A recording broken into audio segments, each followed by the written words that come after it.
Bismillahirrahmanirrahim. Alhamdulillah wassalatu wassalamu ala Rasulillah amma ba'd. Selamat datang di channel saya. Ini lanjutan dari pembahasan menjadi seller yang waras. Tujuan ini adalah memberi pengetahuan kepada para penonton video ini semua, terutama bagi seller UMK, UMKM yang mereka tertekan oleh sistem-sistem e-commerce tersebut. Karena mereka tidak paham bagaimana sistem ekonomi sekarang ini berjalan. Sehingga mereka merasa dizolimi atau merasa bingung, kesal, ya, mengeluh, dan sejenisnya. Nah, di video sebelumnya, episode keempat, saya jelaskan tentang bagaimana sistem model ekonomi yang lagi berjalan di dunia kita sekarang ini. Ya, jadi ada orang yang berdagang untuk mendapatkan barang karena uang dijadikan sebagai alat. Sedangkan ada kelompok kapitalis, yaitu mereka yang menjadikan uang sebagai tujuan. Uang menelurkan uang, uang menelurkan uang. Sehingga mereka menjadikan produk sebagai alat. Bukan uang sebagai alat, tetapi produk sebagai mesin uang. Nah, di situ. Nah, itulah kapitalis. Ya. Nah, mereka menggunakan sistem franchise. Apa itu franchise? Franchise ya adalah waralaba, yaitu kerjasama bisnis di mana pemilik merek dan sistem disebut franchisor, ya, atau franchisor. Kemudian pembeli atau hak usaha, pembeli hak usaha disebut franchise. Franchise membayar untuk memakai merek, menjalankan sistem bisnis, mengikuti standar operasional yang sudah jadi. Jadi intinya bukan bikin usaha dari nol, tapi menyewa sistem bisnis yang sudah terbukti.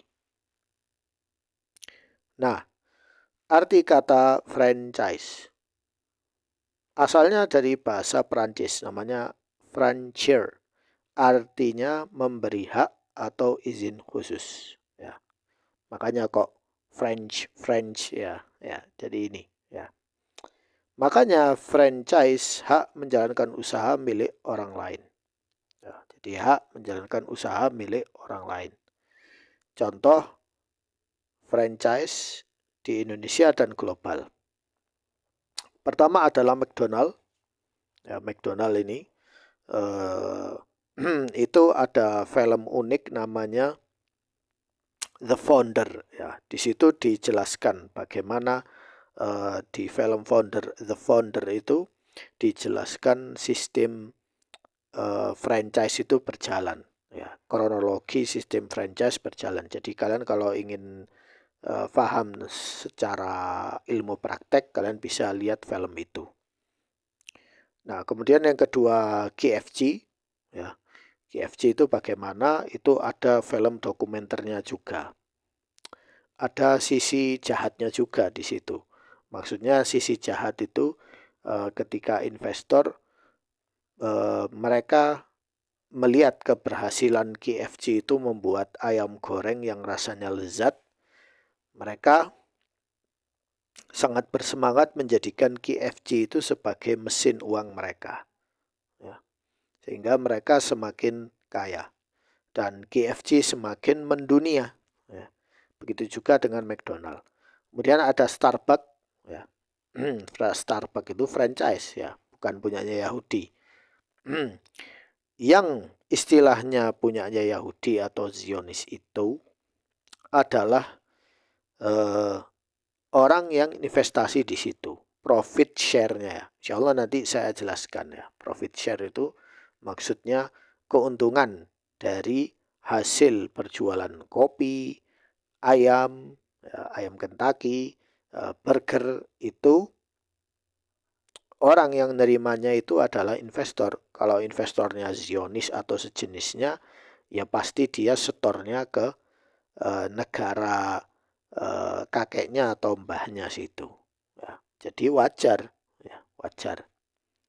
Ya, kemudian Subway, ya, dan sejenisnya. Jadi kalaupun McDonald diboikot, KFC diboikot, Starbucks diboikot, nah, misalnya mereka rugi. Yang rugi itu franchise-nya. Misalnya dia rugi, maka dia jual ke orang Muslim atau ke orang yang lain, franchise yang lain yang mau ambil alih itu.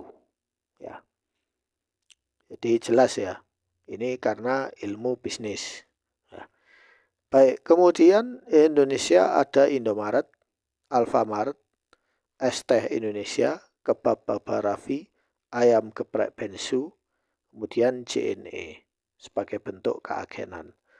Bahkan laundry, ya, minuman boba, ayam goreng banyak yang model franchise. Bahkan berapa hari yang lalu itu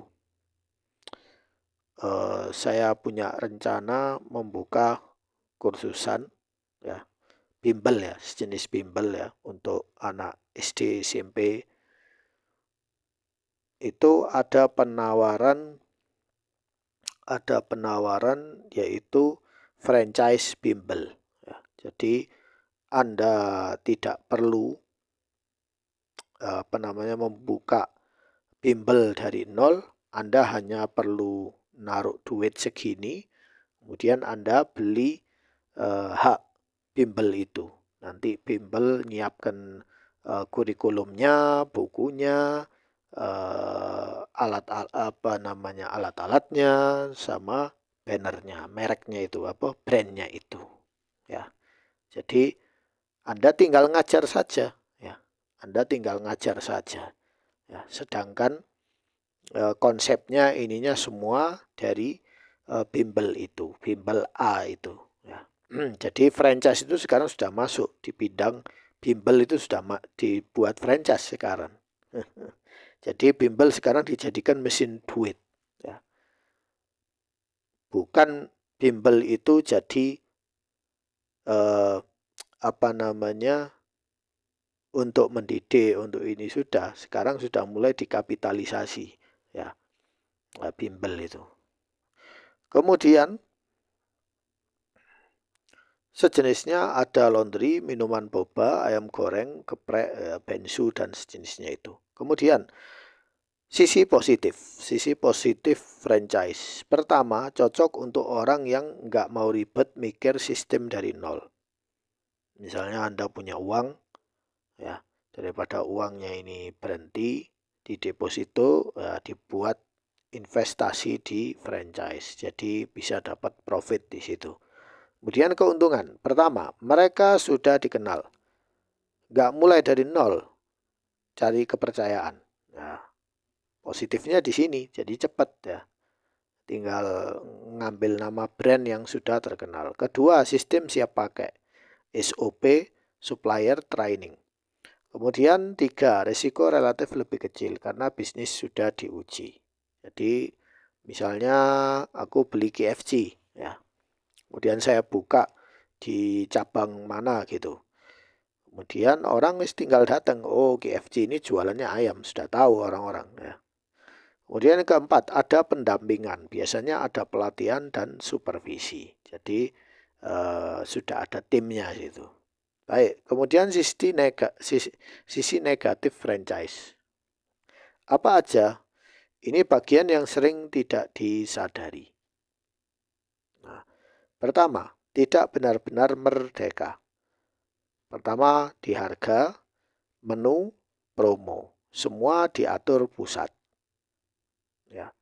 Sama seperti Alfamart, Indomaret itu gitu. KFC juga gitu. Semua diatur sama pusat. Kalau harus ganti harga, ganti harga. Ya. Kedua, ada biaya terus-menerus. Jadi ada biaya franchise fee, kemudian royalti bulanan, kadang marketing fee. Kemudian 3, kalau pusat bermasalah, kamu ikut kena. Ya. Jadi kalau ada masalah di internal pusat, maka yang lain ikut kena. Kemudian reputasi rusak, konflik manajemen, kasus hukum. Keempat, untung besar tapi bukan sepenuhnya milikmu. Seperti punya toko tapi masih kontrak. Nah, ini kalau franchise-nya ngontrak. Ya, kalau ngontrak ya eh, yang nanggung siapa kalau ngontrak? Kan yang nanggung yang franchise-nya, ya kan? Nah, itu di situ. Ya, ini kelemahannya. Kemudian ringkasnya versi jujur, franchise bisnis aman tapi diborgol. Ya. Kemudian usaha mandiri, bebas tapi beresiko. Jadi cocoknya franchise itu untuk pemula. Kemudian orang yang sudah paham pasar, branding, maka mending dimulai dari nol aja atau mandiri. Jadi segala sesuatu itu seperti ini. Kalau sudah tahu ilmu sisi positif sama baiknya di bidang uh, bisnis ya, atau dagang atau seller ya, maka kita nggak akan jatuh pada hal yang salah atau hal yang disalahpahami. Ya. Sekian dari saya, semoga bermanfaat.